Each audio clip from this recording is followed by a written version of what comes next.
যদি নতুন প্রজন্মের সত্যিই প্রতিনিধিত্ব করতে চাও, তোমরা যদি সত্যিই আওয়ামী লীগের নাম নিশানা আদর্শিকভাবে বাংলাদেশের মাটিতে মুছে দিতে চাও, তাহলে তোমাদের চূড়ান্তে আশ্রয় করতে হবে। সংগ্রামী ভাই এবং বন্ধুগণ, আমরা তার পরামর্শ মেনে নাই। আমরা বলতে চাই, আওয়ামী লীগকে বিচারিক প্রক্রিয়ায় নিষিদ্ধ করতে হবে। সর্বপ্রথম এই মুহূর্তে মিডিয়ায় সবচেয়ে বেশি আলোচিত হচ্ছে আওয়ামী লীগের নির্বাচনে আসা প্রসঙ্গ। আমরা বলতে চাই, সেই আওয়ামী লীগ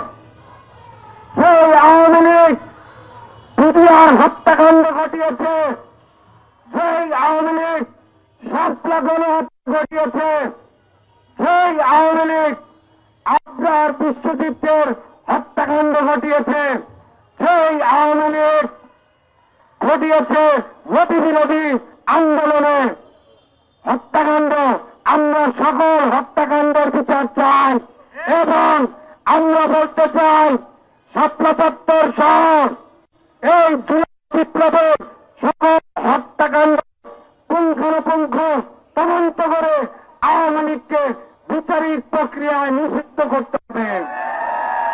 ভাই এবং বন্ধুগণ, দ্বিতীয় বিশ্বযুদ্ধের সময় নাৎসি পার্টিকে ইউরোপ থেকে চূড়ান্তভাবে উৎখাত করা হয়েছিল। তাদের নাম নিশানা এখনো ইউরোপের কোন দেশে গিয়ে পাওয়া যায় না।